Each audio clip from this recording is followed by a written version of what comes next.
Tema kita adalah tentang pengelolaan sampah, bagaimana produktif.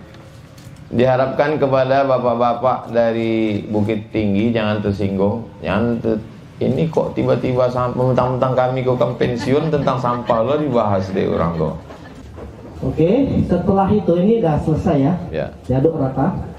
Kemudian ini bentuknya Ustaz. Ini yang udah jadi. Namanya Biostarter. Assalamualaikum warahmatullahi wabarakatuh. A'udzubillahi minasyaitonirrajim. Ara'aital ladzi yukadzibu biddin? Tahukah kamu siapa itu pendusta agama? Fadzalikal ladzi yad'ul yatim. Itulah orang yang menyia-nyiakan membiarkan anak yatim. Wala yahuddu 'ala ta'amil miskin. Tak peduli kepada makanan orang miskin. Alhamdulillah di Kota Pekanbaru dalam satu bulan kita menyantuni 5-6 pondok pesantren. Satu pesantrennya setengah ton beras. Lalu kemudian fakir miskin, du'afa, disalurkan semua bekerja sama dengan sahabat-sahabat komunitas-komunitas dakwah, anak-anak muda, bikers, dan lain sebagainya, ibu-ibu. Bagi kita yang ingin selamat dari pendusta agama, menyantuni anak yatim, fakir miskin, berkhusus anak pesantren, supaya mereka bisa makan, hanya makan saja. Mari kita support program Yayasan Tabung Wakaf Umat dengan transfer ke Bank Riau Kepri Syariah. Nomornya 82021666662 atau BSI 101096666 atas nama Yayasan Tabung Wakaf Umat. Jangan lupa sertakan kode transfernya 09 di akhir nominal transfer. Konfirmasinya 085265416060 atas nama admin yayasan. Berkah selalu. Assalamualaikum warahmatullahi wabarakatuh. Bismillahirrahmanirrahim. Assalamualaikum warahmatullahi wabarakatuh. Alhamdulillah wassalatu wassalamu ala Rasulillah wa ala alihi wa sahbihi wa man tabi'ah wa mawalah. Alhamdulillah pada pagi yang penuh berkah, penuh semangat ini hadir bersama kita keluarga besar Pak Hidayat Siagian, keluarga besar dari Tanah Wakaf Pesantren Al-Kahfi. Hadir pula Bapak Ibu yang datang dari jauh, tapi karena hati kita dekat, maka yang jauh itu pun terasa jauh juga, cuma agak dekat sedikit, dari Bukit Tinggi. Dan narasumber kita yang luar biasa dari Gardening Hijau Daun. Mereka inilah bintangnya hari ini. Saya pembawa acaranya saja. Dari mana, Pak? Kalau kampung Air Molek, Ustaz. Air Molek, dari kiri hulu. Di sini di Rimbo Panjang. Rimbo Panjang, Masya Allah. Mudah-mudahan pertemuan kita ini bernilai amal soleh, Insya Allah. Anak-anak penghafal Quran juga bersama dengan kita. Suasananya cerah, yang kemarin sudah hujan lebat. Tema kita adalah tentang pengelolaan sampah, bagaimana produktif. Diharapkan kepada bapak-bapak dari Bukit Tinggi jangan tersinggung, ini kok tiba-tiba mentang-mentang kami kok pensiun tentang sampah lo dibahas deh orang kok. Saya pun tak tahu, pagi ini kita akan cerita tentang sampah. Apa kerugiannya kalau sampah ini tidak kita kelola dengan baik?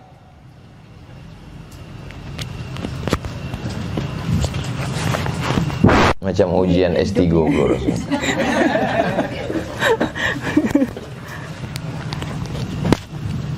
Bismillah. Jadi kerugiannya kalau sampah ini tidak dikelola dengan baik, dia sampah ini ada dua, Ustaz. Ya. Satu sampah organik dan yang kedua itu sampah anorganik. Kita semua sudah tahu. Nah, biasanya di masyarakat itu kedua sebelum kita masuk apa? Wama adroka ma organik. Oh iya. Nah, organik ini apa? Sampah organik itu sampah yang bisa terurai, yang membusuk. Daun, sisa makanan, sisa sayur, sisa makan kita. Sedangkan kalau sampah anorganik, plastik, styrofoam, kaca, karet, dan lain sebagainya yang tidak bisa terurai oleh bakteri. Kalaupun terurai itu butuh ratusan tahun. Nah, jadi pagi ini kita difokuskan membahas sampah organik. Organik saja dulu. Iya, karena 40% sampah yang kita hasilkan dari rumah tangga itu memang sampah organik. 60% tumpukan sampah di TPA itu adalah sampah organik. Jadi kita selesaikan dulu sampah organik ini, barulah kita menuju tangga zero waste berikutnya untuk menyelesaikan sampah anorganik. Selesaikan dulu yang organiknya. Oke. Setelah organik non organik jelas, kalau tidak kita kelola dengan baik, kita fokus pada yang organik dulu. Kalau tidak kita kelola dengan baik, organik ini dia kan akan mengurai sendiri, busuk sendiri. Tidak begitu logika berpikirnya. Ya, memang sampah organik ini memang mengurai sendiri di alam. Ya. Tapi kalau tidak dikelola dengan baik, dia karena tadi bercampur ya di TPA antara yang sampah plastik dengan sampah yang organik ini, maka akan terurai dengan sedikit paparan oksigen sehingga menghasilkan gas namanya gas metana atau CH4. Nah, gas itu 30 kali lebih kuat daripada untuk menyebabkan panas bumi dibandingkan CO2, karbon dioksida. Bumi semakin panas. Bumi semakin panas. Jadi salah satu penyebab global warming adalah sampah kita tidak diatur dengan baik. Iya, betul. Dan sudah terjadi malapetaka di beberapa TPA, meledak tumpukan sampah itu, 2 kampung tenggelam, Ustadz. Allahu Akbar. Memakan 157 korban jiwa. Karena itu di TPA Leu Gajah, Jawa Barat. Itu karena gas metana tadi terakumulasi atau terkumpul banyak di situ. Jadi kita mungkin aman ya dari sampah-sampah kita.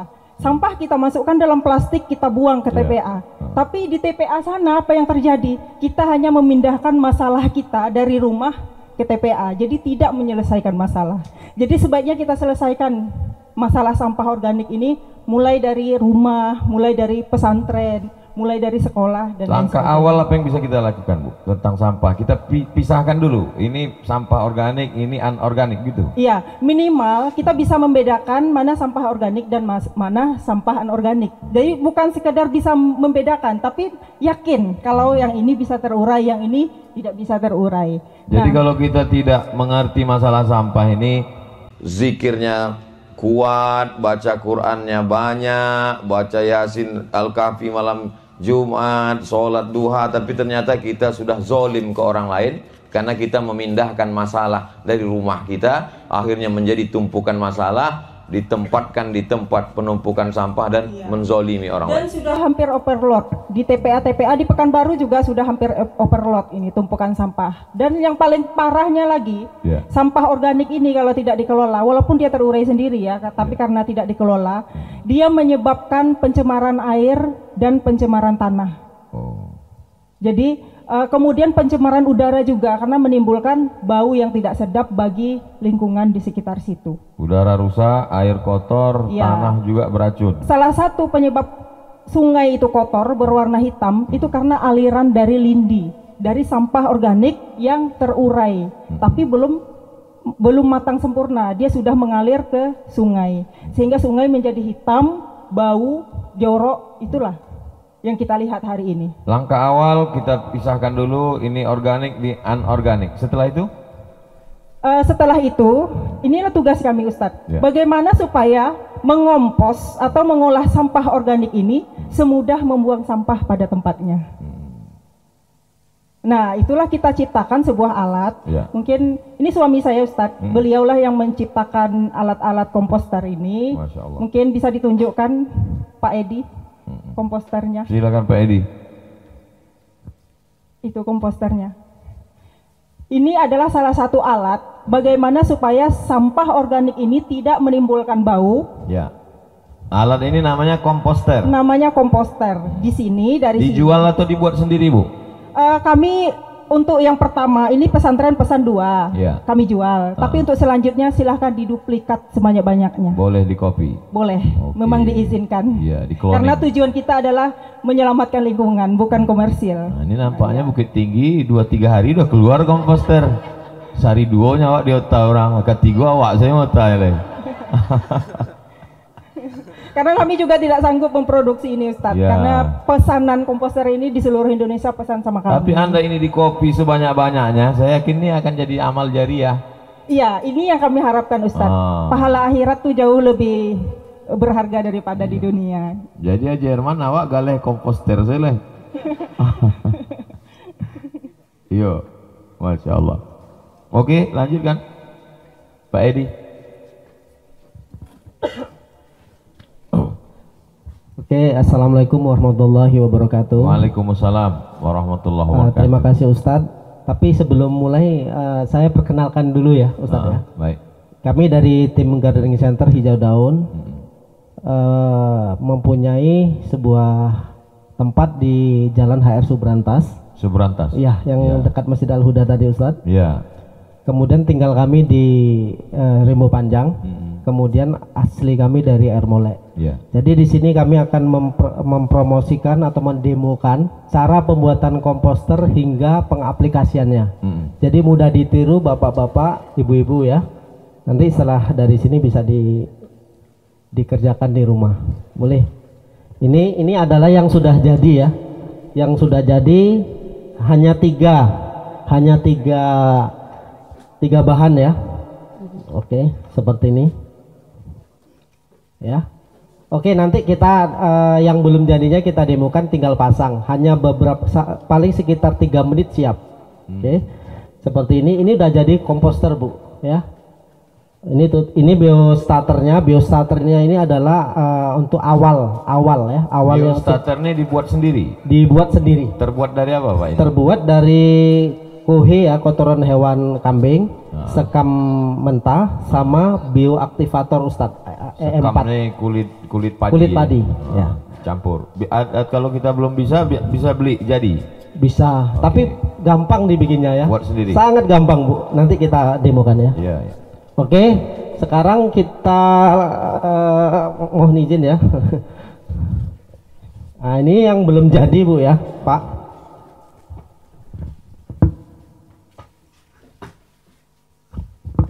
Ini dalam bentuk pecahan ya. Ya. Oke. Jadi ini adalah ember cat ya, yang utuh. Boleh. Oke. Bapak mungkin yang lebih menguasai nanti masalah pertukangan ya. Ini kita lubang ada 4 sisi dari segala arah. Ya. Kemudian kita ambil dari dasar ember ke sini itu 6 cm ya. Kemudian di depannya 6 cm juga. Kemudian di sininya 7 cm. Di satu sisinya 7 cm. Jadi dia 6 cm ke arah sana, 7 cm-nya ke sini. Maksudnya supaya apa? Untuk peletakan ini ya, pipa paralon. Jadi karena pipa paralon itu nanti di atasnya kita kasih saringan. Jadi dia rata. Ya. Ya. Paham Pak ya? Seperti ini. Kemudian kita langsung masukkan ya. Ini udah saya lobangi semua ya. Lobang boleh pakai apa saja bisa. Boleh pakai hole saw, solder ya. Istri saya pertama kali itu pakai solder Bu, atau pakai besi panas paku. Nah, dibuat sendiri. Namun karena saya kasihan, saya bikin yang bawi. Oke. Kita masukkan dulu yang 6 cm-nya, yaitu yang paling bawah ya.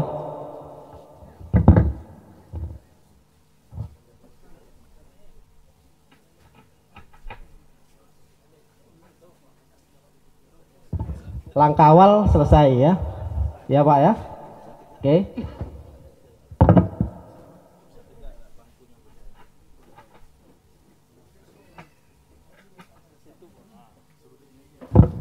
Dah. Langkah kedua udah selesai Pak ya. Gampang ya. Oke. Kemudian ini saya bikin saringan. Fungsi saringan adalah untuk keluarnya lindi. Lindi itu adalah pupuk organik cair ya.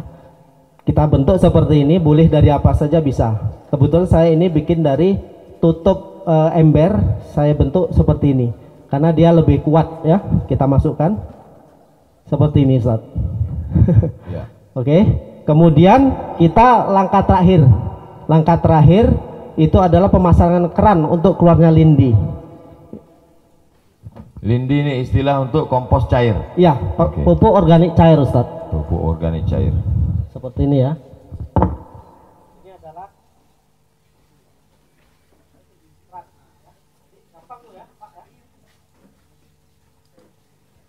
jadi suami sayang istri membuatkan hadiah komposter ya. Ya, betul Ustaz. Insyaallah bisa untuk hadiah ulang tahun, menyelamatkan alam kita, menyelamatkan lingkungan, menyelamatkan air bersih, menyelamatkan udara. Dipraktekkan langsung. Dah selesai Bu ya Pak ya.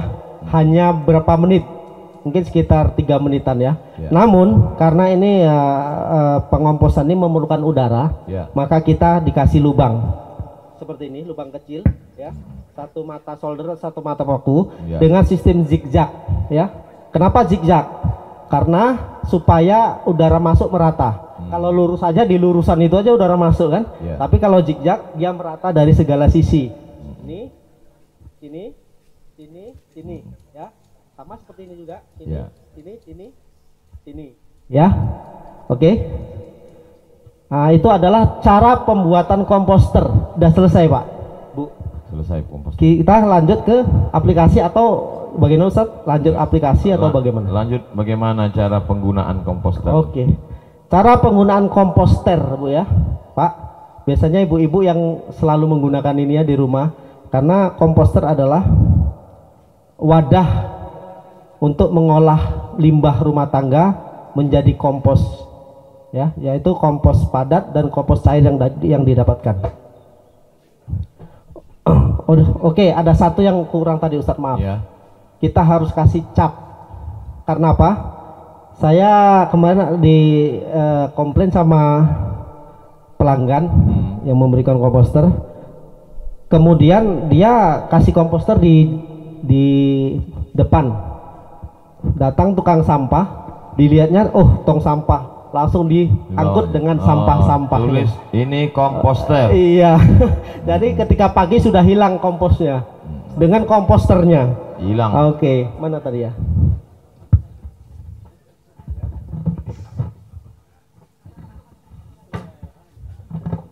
Nah ini ya. Jadi kalau ada tanda ini menandakan bahwasanya ini bukan limbah atau yang mau dibuang.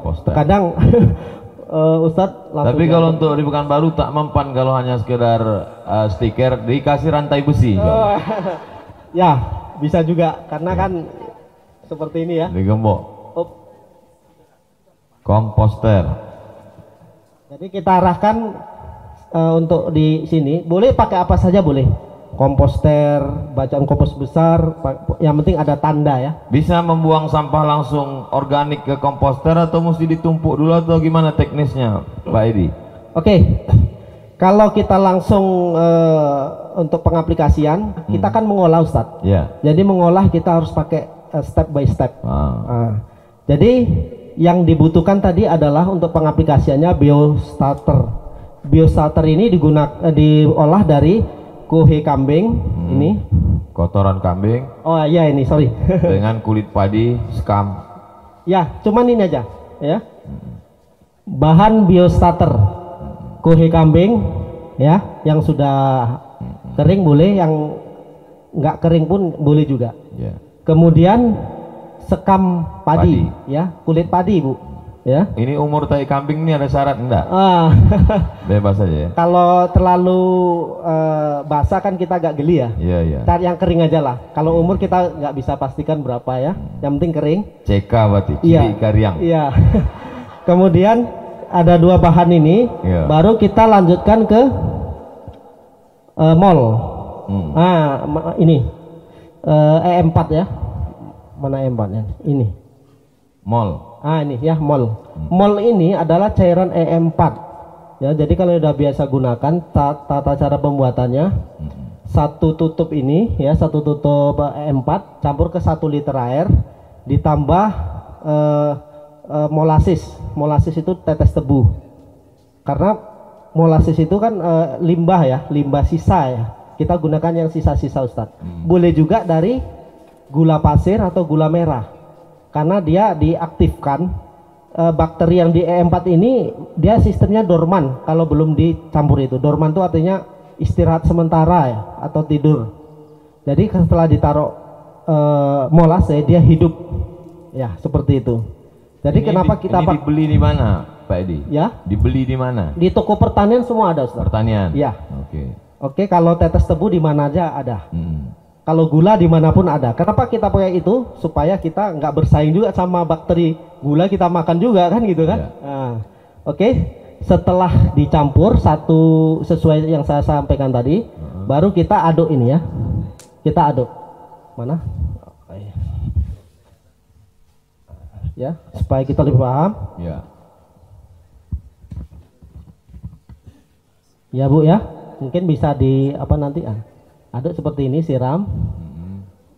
Nah, komposisinya yang penting dia basah merata, baru aduk semuanya. Macam kue jus ya. Iya, iya seperti itu Ustaz. Jadi memang kita biasa mengolah kue, sekarang mengolah bakteri ya. Iya iya. Iya, ini Bu, kalau kita lihat ini sebenarnya miliaran bakteri. Kalau kita di alam itu busuk sendiri yang disampaikan Bu Hani tadi, tapi kalau dibantu dengan tentara miliaran lagi lebih cepat. Membantu proses pembusukan. Membantu proses pembusukan.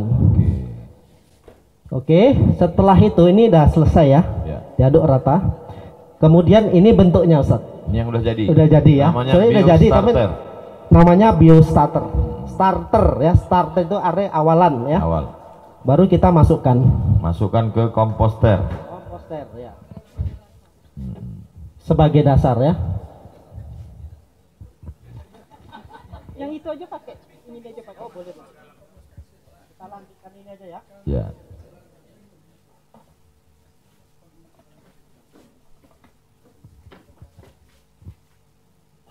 Kenapa ini dulu yang kita masukkan? Ini ada starter. Jadi dari bawah nanti dihantam pakai bakteri, dari atas juga dihantam pakai bakteri, sehingga mempercepat proses pengomposan.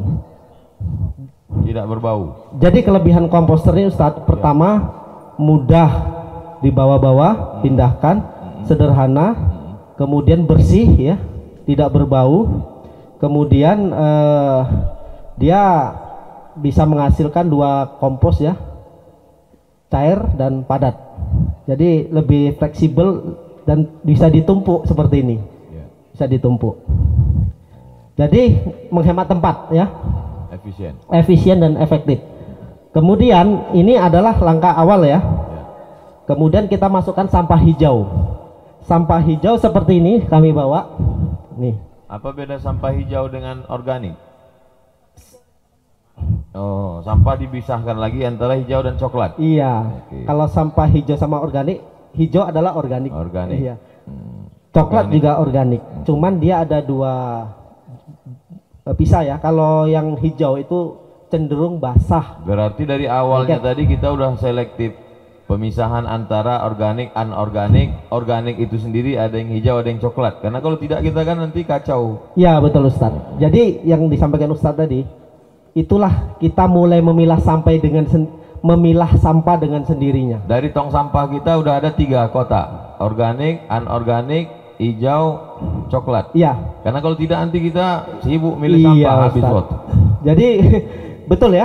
Jadi kalau kita ada di depan rumah itu ada berapa organik, anorganik, tapi hanya kita pilah saja.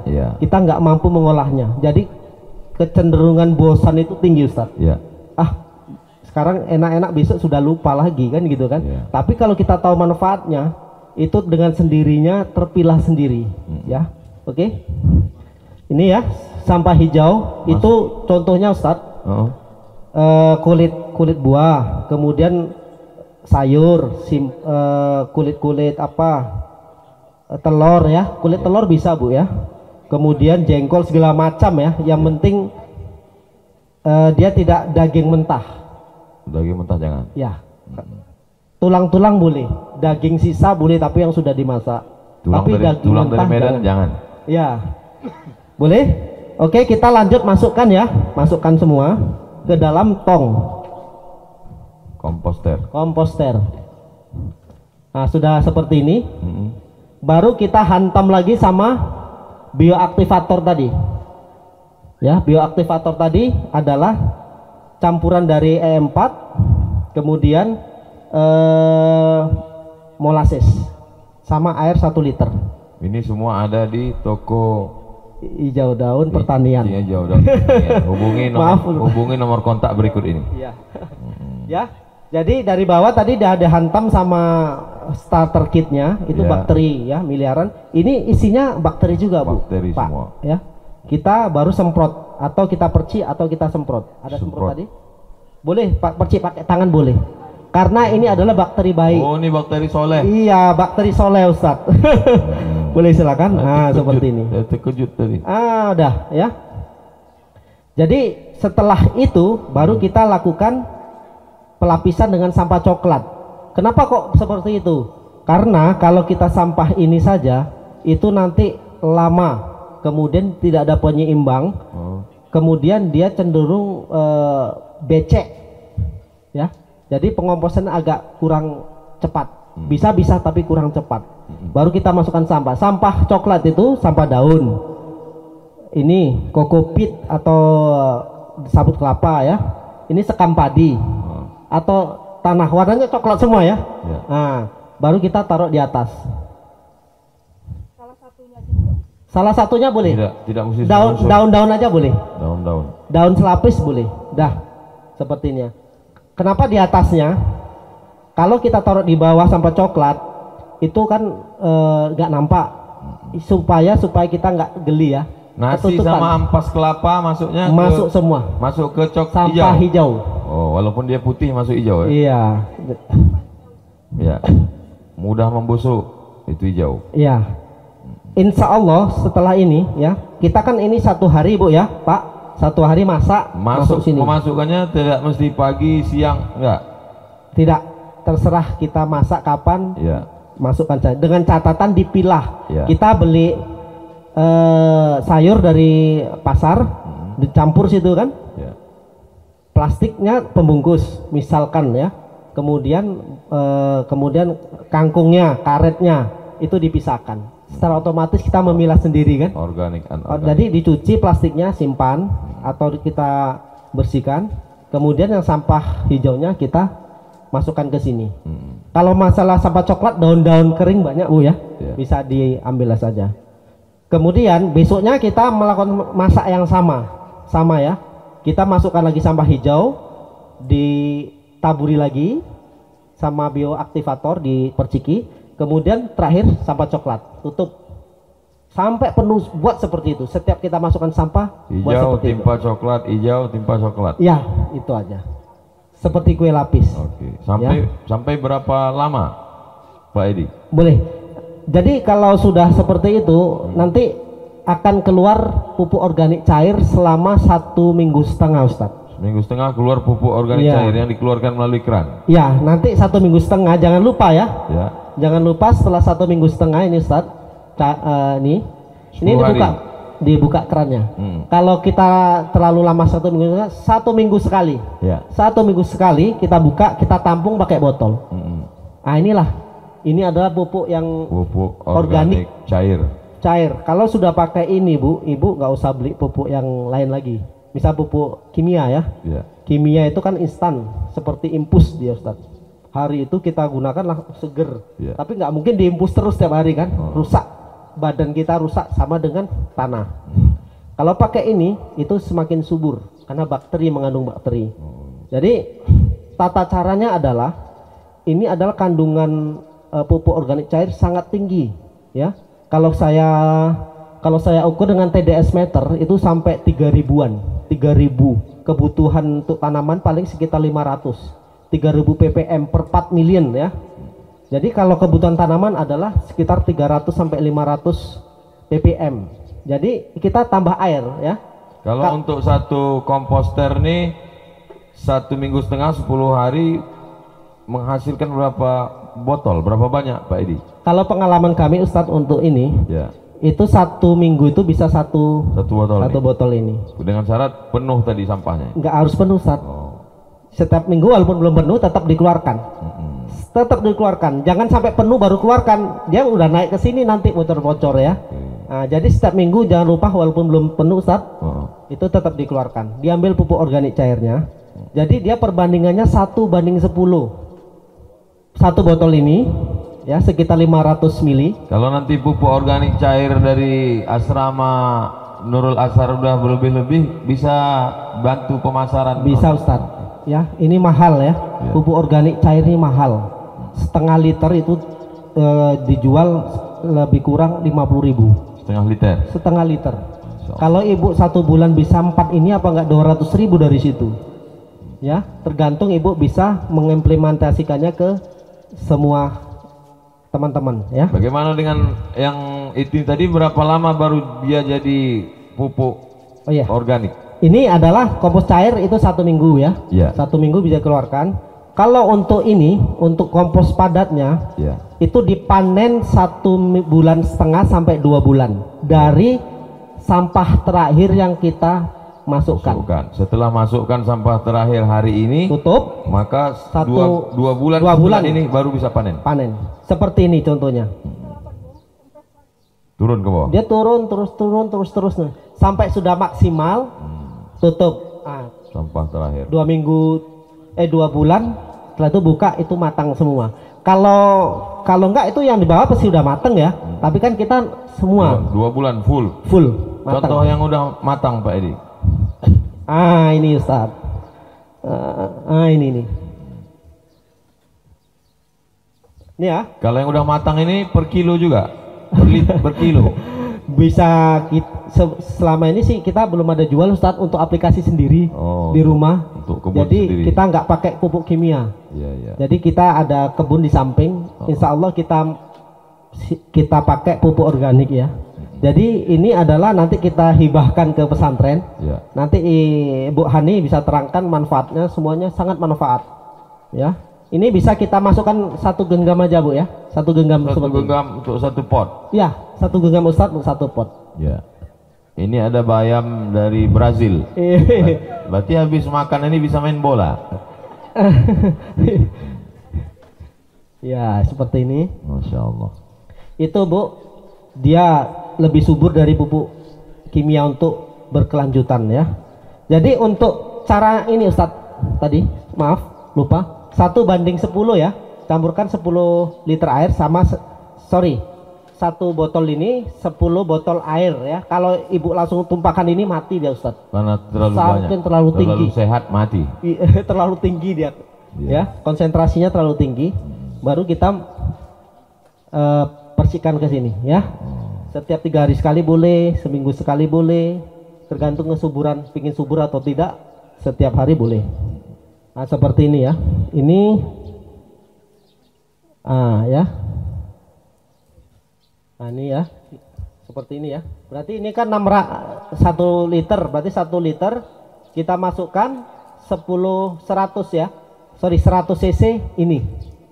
100 cc ini, 100 cc lindi. Masukkan ke dalam 1 liter air, bisa diaplikasikan ke semuanya. Paham Pak ya, Bu ya? Ya Ustadz ya? Ya. Seperti itu. Masya Allah. Apalagi? Jadi kalau kita perhatikan Pak Edi, Ibu, Bapak semua, dari awal muaranya mesti jelas kesadaran akan kebersihan. Itu nampak ajaran Islam atau huruf syatrul iman, kesucian kebersihan awal dari iman. Kalau kita lihat di perkotaan yang kurang memperhatikan sampah, itu sudah kasar kali kalimat yang dipakai di bawah tiang-tiang listrik. Yang membuang sampah di sini anak setan. Padahal kalau ini kita sosialisasikan, insya Allah akan terjaga. Selamat datang Bapak Wali Kota Bukit Tinggi, Masya Allah, Masya Allah.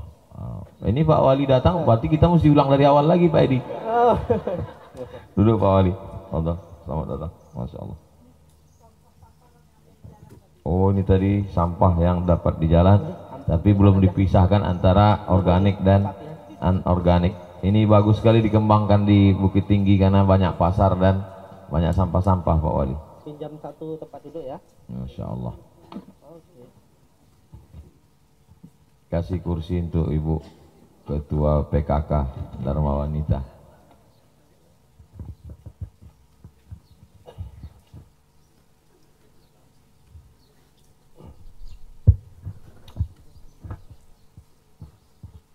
Kira-kira untuk 1 rumah yang tidak terlalu banyak anggota keluarganya perlu berapa komposter Pak Edi? Oh, saya tanya Ustadz ya. Oke. Kalau 1 keluarga itu minimal 4 komposter Ustadz. Jadi dia sistemnya seperti ini. Ini satu bulan panen ya Bu ya. Masukkan anggapnya 1 minggu 1 komposter penuh. Minggu kedua 1 komposter, minggu ketiga 1 komposter, minggu keempat 1 komposter.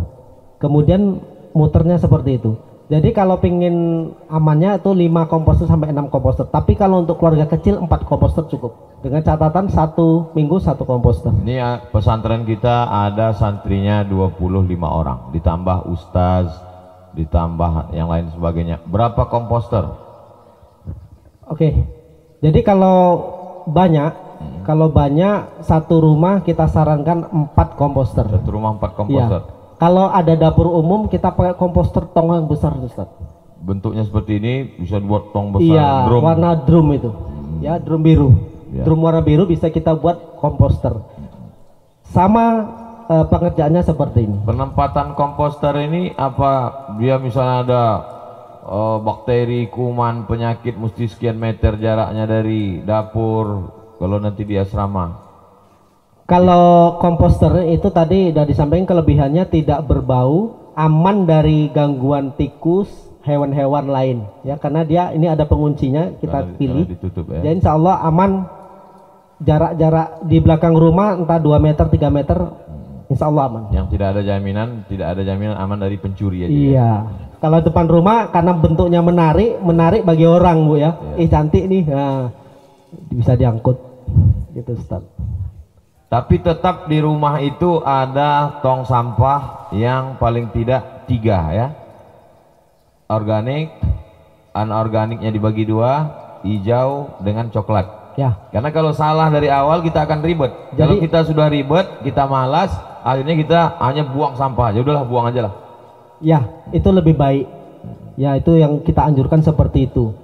Jadi yang sampah coklat tadi Ustadz itu bisa dimasukkan ke wadah biasa, tidak harus komposter, atau tidak, maksud Bapak ini Ustadz ini dibikin tong sampah 3, itu lebih baik gitu ya. Lebih bagus. Tapi kalau sampah coklatnya tidak, ya bisa kita masukkan ke karung atau mana ya, karena kan sampah coklat itu lebih banyak ya, lebih banyak dia. Semua sampah organik bisa diolah oleh komposter? Bisa. Tanpa tak ada yang terkecuali ya. Dimakan semua sama bala tentara. Oke. Bakteri tadi. Bagaimana dengan kepala ikan, perut ikan, itu gimana? Oh, kepala ikan ini Bu Ani bisa jawab. Sebetulnya kalau yang mentah, misalnya perut ikan, kepala ikan yang mentah itu sebaiknya tidak masuk ke komposter. Kalau komposter ini indoor tuh maksudnya kita letakkan di dekat rumah. Kalau jauh dari rumah boleh. Boleh. Karena dia kalau sudah ditutup dengan sampah coklat, maka bau itu akan memudar gitu. Dan terurai juga menjadi kompos. Cuman kalau misalnya kita letakkan komposter ini di dekat rumah, sebaiknya kita tidak memasukkan yang mentah-mentah, daging mentah, perut ikan mentah, kepala ikan mentah, tidak. Tapi kalau yang matang boleh. Tuh.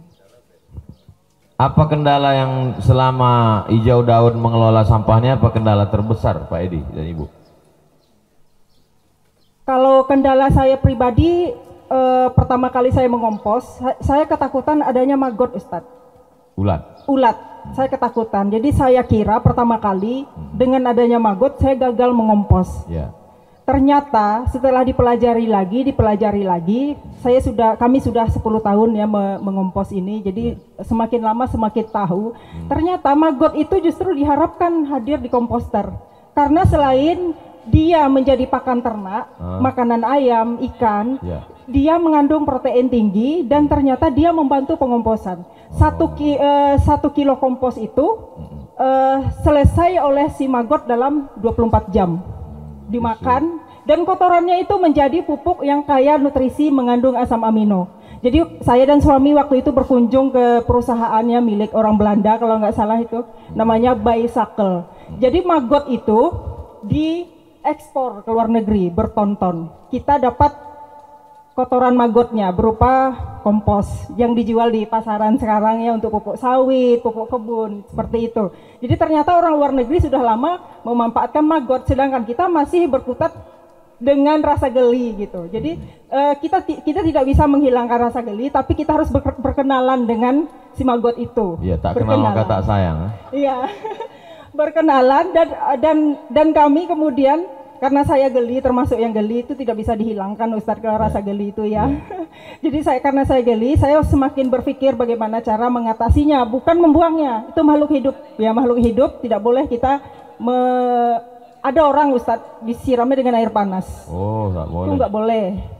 Nggak boleh, itu makhluk hidup juga yang membantu dalam ekosistem bumi. Dan ternyata menurut penelitian, maggot itu menurunkan bakteri berbahaya Salmonella dan E. coli penyebab tipes dan diare.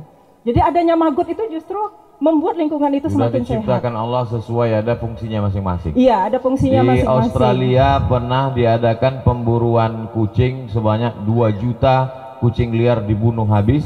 Beberapa bulan setelah itu mereka kewalahan menghadapi wabah tikus.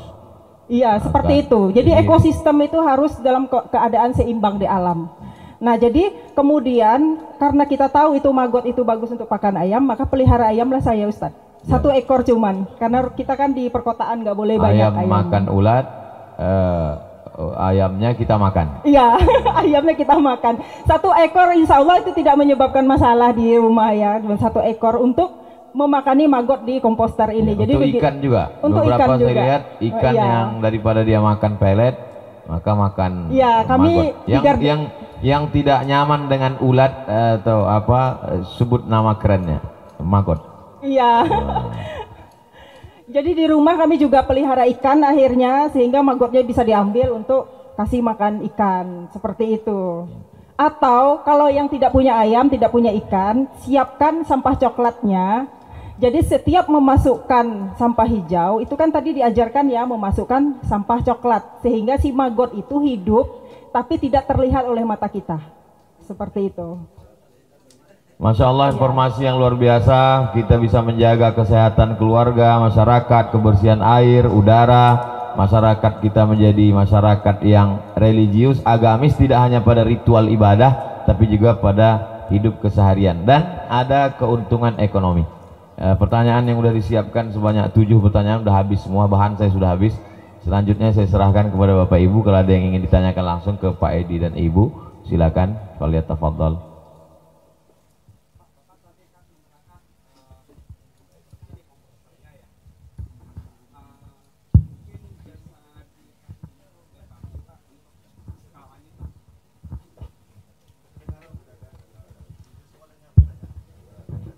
Siap. Assalamualaikum warahmatullahi wabarakatuh. Waalaikumsalam. Tadi Bapak Edi udah menerangkan alatnya ini. Nah, apakah alat ini memang baku atau mungkin pertanyaan saya lebih tepat adalah takaran atau skala alat ini bagaimana ya Pak ya? Kan kalau alat segi ini berarti pipanya berapa senti dari bawah, kemudian besarnya berapa, kemudian nanti hasil yang didapatkan adalah segini. Nah, mungkin itu Bapak bisa kasih info apa ya, skalanya itu seberapa besar gitu loh Pak. Kan kami mungkin tidak semuanya punya alat ember seperti ini. Mungkin kita menggunakan ember yang lebih kecil atau mungkin yang tong besar. Mungkin itu Pak Edi. Terima kasih. Oke, terima kasih Pak pertanyaannya. Jadi di sini kita lihat kondisi kapasitas dari ember Pak ya. Jadi boleh pakai pipa ukuran apa saja boleh. Ini kan kita ambil 3/4 bisa, kemudian setengah inci bisa, atau 1 inci bisa. Namun kalau bisa dengan 3/4, lebih baik kita gunakan 3/4. Karena apa? Kalau kita menggunakan yang lebih besar dari itu, ruang untuk menyimpan sampah nanti lebih kecil. Ya, jadi kita pastikan untuk sesuai dengan ukuran. Kemudian kita nggak harus ukuran ember apa aja boleh, silakan Pak, nggak ada masalah. Jadi nggak ada aturan yang mengikat bahwasanya harus segini ukurannya, pipanya harus segini, tidak. Jadi dia 3/4 ini adalah yang paling kecil Pak ya, untuk ember 20 liter. Kalau 25 liter boleh Bapak yang setengah inci atau yang lebih dari itu. Tapi kalau 3/4 dengan 20 liter itu acuan yang paling rendah lah menurut saya ya. Karena berbagai macam pipa udah kami gunakan, ini sudah cukup baik. Begitu Pak. Menyesuaikan di rasa-rasa. Menyesuaikan di rasa-rasa. Karena kan ini adalah untuk keluar masuknya udara. Jadi kan pengomposan itu lebih cepat kalau kita dibantu dengan udara. Jadi udah cukup banyak udara masuk sini ditambah dengan lubang angin di segala sisi tadi. Begitu Pak. Termasuk juga tadi lebar-lebar lubang angin di rasa-rasa saja. Iya. Yang penting sistemnya zigzag supaya dari berbagai arah udara itu masuk, angin itu masuk. Kalau lebih cepat lagi mau diaduk, tapi nggak diaduk pun nggak apa-apa, ya. Mau dicepat diaduk, tapi kita sarankan biasanya kalau diaduk kita kan uapnya itu naik ya, bau kan, nggak usah diaduk, insya Allah aman. Terus tadi kan Bapak bilang hasil yang didapat itu sekitar 2,5 bulan atau 2 bulan ya? 2 bulan. Itu apakah kalau ukurannya lebih kecil hasilnya lebih cepat ada, misalkan jadi 1 bulan gitu? Bagaimana? Misalkan nih ember saya kecil lah, seperti ini. Nah, jadi hasilnya itu bisa jadi 1 bulan atau mungkin makan 2 minggu. Ya. Itu bagaimana? Sebenarnya yang disampaikan Bu Ani tadi sama Pak ya. Jadi minimal 1,5 bulan sampai 2 bulan. Itu adalah aturan bakteri tadi memakan sampah itu. Ya, jadi karena dia kan seperti ini Pak. Bapak masukkan sampah terakhir itu kan 1,5 bulan sampai 2 bulan itu akan matang. Bapak penuh langsung 1,5 bulan walaupun kecil 1,5 bulan sampai 2 bulan itu matang sama juga seperti itu. Jadi mengikuti hidupnya si bakteri itu ya 1,5 bulan paling cepat. Iya betul. Iya. Tapi dihitung dari sampah terakhir itu 1,5 bulan sampai 2 bulan silakan panen. Insya Allah kalau sesuai prosedur itu matang Pak, bisa dipanen. Dan itu tidak berbau. Kalau kita masukkan sampah kulit jeruk itu baunya harum jeruk. Ya, jadi kalau sampah mangga harumnya mangga. Ya kalau kita cium nggak bau Bu. Seperti itu Pak. Makasih Pak. Ya makasih. Oh ya Ibu, oh ya silakan.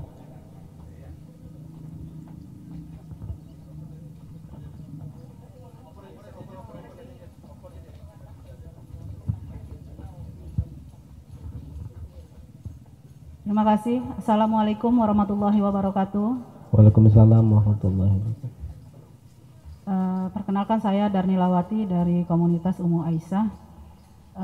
Sangat menarik sekali yang kita kupas pada pagi hari ini terkait tentang komposter yang bisa digunakan di rumah tangga kita masing-masing. Dan saya sangat ingin sekali memiliki komposter ini. Yang ingin saya tanyakan di sini, yang pertama, kalau sampah yang kita masukkan itu tadi sudah dijelaskan ada sampah hijau, sampah coklat, kemudian di dasar tadi sudah kita kasih bakterinya. Selanjutnya ketika kita masukkan itu terbalik-balik gitu, berefek nggak terhadap hasil dari kompos cair tadi? Misalnya kita lupa masukkan sampah coklatnya, terus kita masuk sampah hijaunya gitu. Nah itu yang pertama. Apakah dengan ketidakberaturan kita memasukkan sampah itu berpengaruh terhadap hasil? Yang kedua, tadi apakah kalau di dalam indoor kita meletakkan komposter ini aromanya terganggu nggak gitu? Atau sebaiknya di outdoor gitu kan posisinya? Kemudian yang ketiga, kalau sampah tadi yang saya dengar kan sampah yang sudah masak yang bisa dimasukkan. Kalau sampah ikan, isi perut ikan, kemudian ayam atau daging yang belum diolah, lemaknya kita masukkan, mungkin efeknya bagaimana, atau sebaiknya tidak dimasukkan, atau kalau dimasukkan bagaimana efeknya. Nah, kemudian kalau sampah-sampah masakan kita, misalnya kita lebih ini gulai, lebih gorengan gitu kan, kita nggak mau makan lagi, itu boleh nggak dimasukkan ke dalam komposter ini? Apakah itu masuk kategori sampah hijau atau tidak boleh dimasukkan? Karena kan kalau gulai ngandung santan atau gorengan ngandung minyak kan, atau mie goreng yang lebih kita masukkan situ sambal basi atau sebagainya. Nah, kemudian mengenai ulat tadi, saya juga penggeli orangnya. Ulat itu apakah timbul sendiri nanti di kompos yang ampasnya, atau memang kita ada memasukkan ulat atau gimana tadi? Mengenai ulat tadi saya juga kurang jelas. Saya juga penggeli masalahnya dengan ulat tadi. Jadi memang manfaatnya tinggi ya Bu ya. Mungkin bisa dijelaskan munculnya ulat itu pada saat apa dan kapan kita membersihkan tempat komposter ini, apa dibersihkan atau tidak, karena setiap 2 bulan sekali kan panen. Setiap 2 bulan sekali kita memanen kompos yang material ya, yang padatnya. Nah, itu apa dibersihkan atau kita proses ulang lagi, kapan kita menggunakan yang apa tadi, kimia apa ini tadi, cairan-cairannya tadi. Terima kasih atas penjelasannya. Assalamualaikum warahmatullahi wabarakatuh. Waalaikumsalam warahmatullahi wabarakatuh. Ya banyak sekali pertanyaannya Bu ya. Tapi saya akan jelaskan yang pertama dan terakhir. Nanti yang pertengahan Bu Hani ya. Jadi yang pertama tadi, gimana kalau sampah itu bolak-balik masukkannya, atau coklat dulu tiba-tiba atau hijau dulu seperti itu ya? Biasalah lupa Pak Ibu. Ya, itu nggak ada masalah Bu, ya nggak ada masalah. Coklat dulu Ibu masukkan, kemudian baru hijau, tidak masalah. Dengan catatan coklat itu adalah supaya membuat si sampah hijau itu tidak terlalu basah. Kalau bahasa Jawanya jemek itu ya. Nah seperti itu. Ya, jadi nggak apa-apa. Dengan catatan di atasnya disiram pakai mol tadi, mol bioaktivator, ya. Jadi mau dibolak-balik tidak masalah. Mol yang itu setiap kita masukkan sampah kasih terus. Ya, setiap kita masukkan sampah dengan catatan perbandingan coklat dengan hijau tahu main rasa saja. Ini udah cukup lah ini ya? Supaya nggak terlalu apa, perciki saja. Pakai tangan boleh ya. Kemudian terakhir pertanyaan terakhir tadi, kapan membersihkan komposter? Komposter ini nggak perlu dibersihkan Bu. Ya, jadi untuk membuat bioaktivator ini, biostarter ini cuma sekali saja selama kita mengompos ya, cuman sekali. Loh kenapa sekali Pak? Tinggalkan sedikit kompos sebanyak ini di bawah dasar itu sebagai pengganti biostarter ya, tinggalkan sedikit, sampah hijau, sampah coklat, atau sampah coklat, sampah hijau terserah ya. Walaupun bertahun tetap sekali aja kita sekali masuk. Selama seumur hidup kalau Ibu pakai. Luar biasa. Karena bakteri di dalam itu hidup ya. Banyak sih kupas ya, pertanyaan mulai menyangkut, saya lupa menyampaikan tadi kan. Bagus pertanyaan Ibu, awal dan akhir sudah saya jawab. Silakan pertengahan Bu Ani. Ya saya catat ada 6 ini Bu pertanyaannya. Ya saya jawab yang nomor 2 lagi ya. Jika diletakkan indoor aromanya bagaimana? Nah kalau kita meletakkan indoor, hindari memasukkan yang beraroma tajam Ibu. Misalnya perut ikan tadi tidak usah dimasukkan, karena nanti begitu kita buka aromanya akan semerbak. Jadi sebaiknya tidak ya. Tapi kalau kita meletakkannya indoor, outdoor, jauh dari rumah itu boleh. Nah kalau misalnya kita hanya ada ini komposter ini diletakkannya outdoor, kemana kita mau membuang si sampah ini tadi ya, yang mentah-mentah tadi, isi perut ikan tadi? Maka kalau pengalaman saya pelihara kucing. Kucingnya bukan kucing Anggora yang saya pelihara, tapi kucing liar. Kucing liar itu datang sendiri. Kucing liar yang datang sendiri yang kita pelihara, seperti itu. Dan kucing ini pula lah yang memangsa tikus, kecoa di rumah. Jadi dan hidupnya pun di luar rumah, tidak di dalam rumah. Jadi kucing liar yang dipelihara. Bagaimana kalau kita tidak punya kucing? Misalnya ada beberapa orang alergi dengan bulu kucing. Kemana lagi ini mau dimasukkan si jeroan ikan? Maka buatlah biopori. Jadi biopori itu lubang tanah, kemudian dikasih penutup. Ada penutupnya itu ada khusus dijual. Nah jadi setiap kita ada perut ikan masukkan ke dalam. Kalau tidak ditutup nanti dikorek-korek tikus Ibu. Itu akan berbahaya lagi, kemana-mana nanti sampahnya. Jadi seperti itu. Nah untuk mengetahui apa itu biopori itu panjang pembahasannya ya. Mungkin bisa di Google aja nanti ya. Kemudian nomor 2 dan nomor 3 udah digabung tadi ya jawabannya. Yang nomor 4, sampah yang dimasak seperti gulai, mie goreng. Nah ini makanan kita sehari-hari ini ya. Apakah boleh masuk? Nah biasanya kalau sampah sisa itu sebelum kita buang biasanya kan kita tumpuk dulu di wastafel, di cucian piring ya. Kita cuci piring, yang gulai, yang mie apa tadi kan terkumpul tuh di keranjang wastafel. Nah otomatis kan tercuci dengan sendirinya itu. Nah yang itulah yang dimasukkan, boleh dimasukkan. tapi tercuci. Bukan kita sengaja nyuci ya. Kita nyuci piring kan tercuci tuh dengan sendirinya. Nah, itu boleh dimasukkan ke dalam komposter. Kemudian yang kelima, apakah ulat itu timbul sendiri? Jadi ulat itu adalah, kalau bahasa kerennya tadi maggot ya. Yang nggak mau nyebut ulat, maggot ya. Itu bahasa ininya, bahasa Latinnya itu black soldier fly atau lalat tentara. Lalat tentara itu beda dengan lalat rumah. Jadi kalau lalat rumah itu suka yang berbau kotor. Ini sudah banyak ini lalat rumah. Ini lalat rumah ya. Tadi kan kita bawa sampah ya, bawa sampah kotor, maka lalat rumahnya langsung datang. Tapi kalau lalat tentara atau black soldier fly tadi, dia suka bau fermentasi. Nah, komposter ini setelah kita berikan bakteri, dia akan berbau tape. Itu namanya bau fermentasi.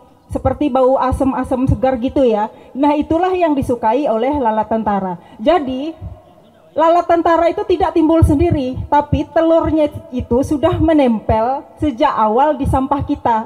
Begitu dia bertemu dengan, begitu sampah itu kita terfermentasi, maka hiduplah dia menjadi maggot. Sedangkan yang lalat rumah otomatis mati dia di dalam. Dia hidupnya di luar ini, yang lalat rumah ini. Ketika dia termasuk ke dalam kan telur lalat rumah ada di sampah itu, telur lalat tentara ada. Begitu masuk ke dalam komposter, yang telur lalat rumah mati, yang hidup itu telur lalat tentara. Seperti itu.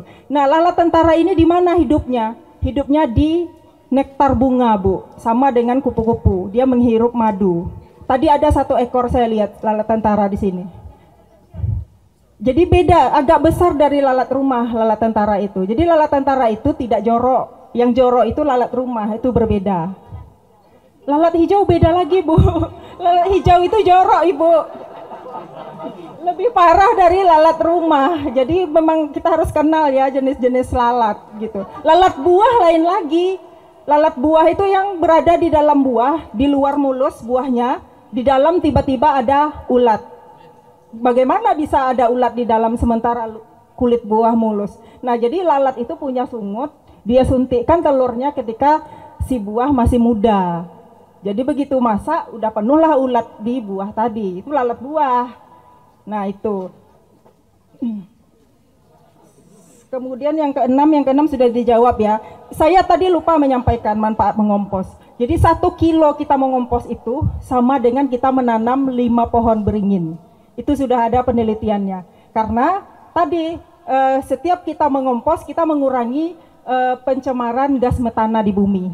Jadi gas metana itu supaya berkurang di bumi, itu kan diserap oleh pohon-pohonan.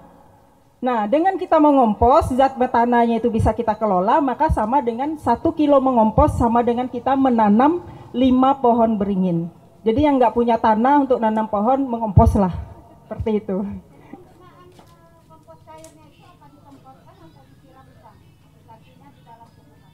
Oh, penggunaan ya, itu saya bawa contoh 6 tanaman. Itu ada jintan, binahong, bayam Brazil, turi, kelor ya. Itu semua sayuran, Ustadz. Semua sayuran. Jadi saya ada mengarang buku, judulnya Tak Kenal Maka Tak Makan, 100 jenis sayuran minor, cara budidaya memanfaatkan, dan bukunya insya Allah bulan ini akan terbit. Dan ini adalah 6 ini adalah salah satu contohnya. Jadi kenapa saya tuh menganjurkan orang-orang menanam sayur minor, karena dia agroekologis. Agroekologis ini maksudnya dia mudah dibudidayakan dan sesuai iklim. Artinya setelah kita tanam nggak dipelihara juga hidup dia. Nah, cukup dengan pemberian kompos maka kita mendapatkan sayur organik dengan mudah dan murah. Selama ini kita menganggap sayur organik mahal ya. Padahal dengan kita mengompos dan memelihara sayuran-sayuran minor, maka kita mendapatkan sayur organik itu dengan mudah dan murah.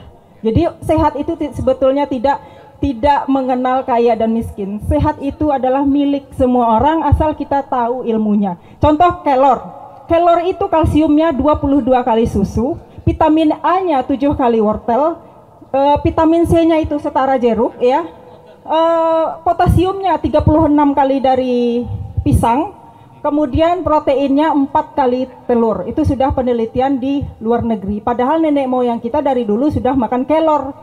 Bahkan kalau orang Minang kalau nggak salah kelor itu mistis kalau nggak salah ya. Padahal dia sayuran yang bergizi tinggi. Di luar orang Eropa menyebutnya miracle tree atau pohon ajaib.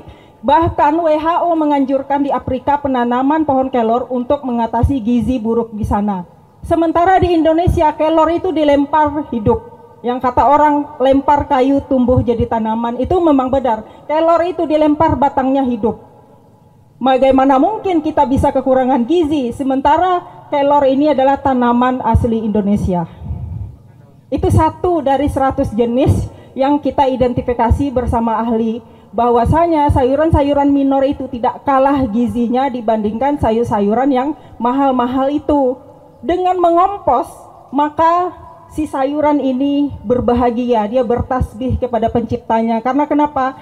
Tadi dijelaskan oleh Pak Edi ya, ketika kita beli pupuk, kita kasih si tanaman ini dengan pupuk buatan, sama kita mengimpus tanaman, menyoloki makanan halus ke tanaman, langsung diserap. Sementara ketika kita beri kompos, si akar bekerja sama dengan bakteri, ada bakteri pelarut nitrogen, bakteri pelarut fosfat, dan mereka saling bersinergi, akar-akar itu saling berkomunikasi satu sama lain dengan adanya kompos. Karena semua mikroorganisme di dalam tanah itu saling bekerja sama, tanah itu menjadi hidup. Jadi luar biasa sebetulnya ekosistem alam ini. Manusia datang dengan pupuk buatan, menyebabkan tanah menjadi keras dan mati.